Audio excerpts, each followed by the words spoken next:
Bom dia para quem é do dia, boa tarde para quem é da tarde, boa noite para quem é da noite e boa madrugada para quem é da madrugada. Mais uma vez, o Direito e Ponto tentando inovar, eu mesma me lancei o desafio de explicar para vocês de uma maneira didática e diferente o controle de constitucionalidade. É o queridinho da meninada e o pavor da garotada, entendeu? Porque normalmente o pessoal confunde muito as ações, né, os legitimados, aquelas confusões todas que a gente já conhece muito bem.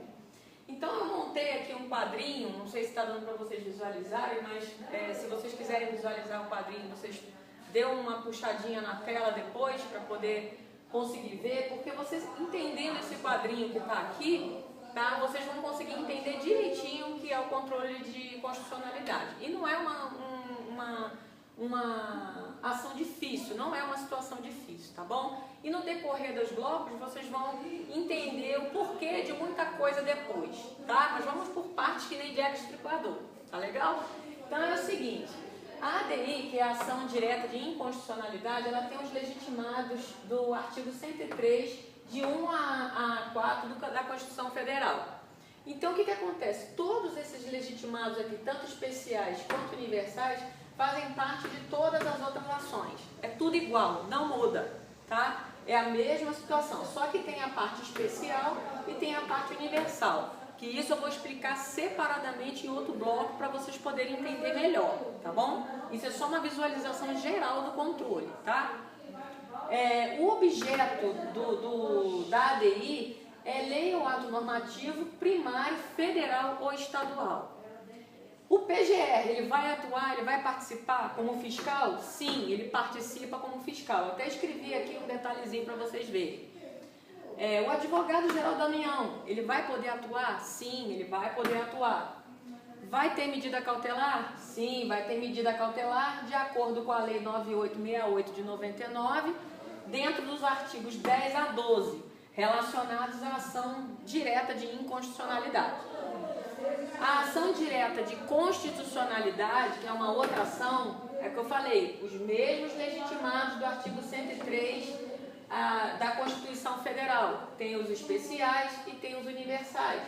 O objeto dessa ação qual é? Lei ou ato normativo primário e federal. E aqui já não entra o estadual, tá? Tem que se ligar nisso. PGR vai atuar como fiscal? Vai atuar como fiscal. A AGU entra nessa história? Não atua de forma alguma. Vai ter medida cautelar? Sim, vai ter medida cautelar na Lei 9868, artigo 21, que corresponde à ação direta de constitucionalidade. Depois a gente vai lá para a ação direta de constitucionalidade por omissão. Essa aqui, como normalmente falei, os mesmos legitimados do 103 da Constituição Federal, dentro dos especiais, dentro dos universais. Só que no caso da omissão aqui tem um pequeno detalhe. A omissão constitucional, ela pode ser parcial, pode ser total, tá? Quando ela for, eu botei até uns olhinhos aqui, ó, para vocês captarem isso aí. Quando ela for total, não vai ter lei e o AGU não atua de jeito nenhum. Ele só vai atuar quando a omissão for parcial, tá? Então aqui, o PGR ele vai funcionar como fiscal só quando não for autor. Se ele for autor, ele vai atuar normalmente. Agora, se ele não for autor, ele não atua. Se ele for autor ele atua, tá bom? O advogado-geral da União pode atuar na caso da omissão parcial. Se for na omissão total, ele não atua. E é a mesma regra da cautelar. Existe a cautelar no artigo 9868 de 99, lá do artigo 12F. Agora, a DPF, o que acontece com a DPF? Ela é uma ação residual. Ela só cabe quando não cabe as outras três. Não cabe a DI, não cabe a DO e não cabe o ADC. Tá? Então, ela entra de forma residual. Também estão lá no artigo 103 da Constituição Federal. Tem os mesmos legitimados, especial e universal. O objetivo dela é controlar lei ou ato normativo municipal com violação direta à Constituição Federal.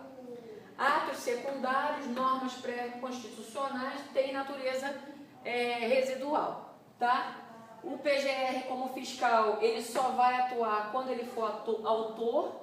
O AGU também, ele vai atuar, ele vai entrar nessa ação, tá?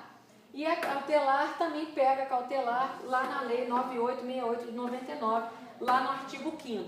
Vocês sabendo esse quadrinho aqui, entendeu? Olha, já vai matar 50% das questões da prova, tá? Agora no próximo bloco, eu vou montar um segundo quadrinho aqui, uma segunda explicativa, para a gente poder saber os legitimados especiais e universais, para vocês entenderem essa regrinha aqui, ó. 3/4 de mãe, que na verdade são 4 mesas, 4 autoridades, 4 entidades. O 3 entra porque tem essa divisão, essa subdivisão aqui. Para vocês lembrarem que são 4 mesas, 4 autoridades e 4 entidades. Então estão subdivididas. Ok? No próximo bloco a gente entra com mais detalhes de controle de constitucionalidade. Agora é o seguinte, tudo isso aqui tem uma homenagem. Uma homenagem ao professor Rodrigo Padilha, o maior constitucionalista daqui do Brasil. Hoje em dia ele mora fora e tudo. E foi um dos incentivadores, né, por eu estar aqui dando aula, me arriscando assim, entendeu? Publicamente. Então toda essa aula de controle vai ser em homenagem a ele. Tá bom? Beijos e a gente volta no próximo bloco.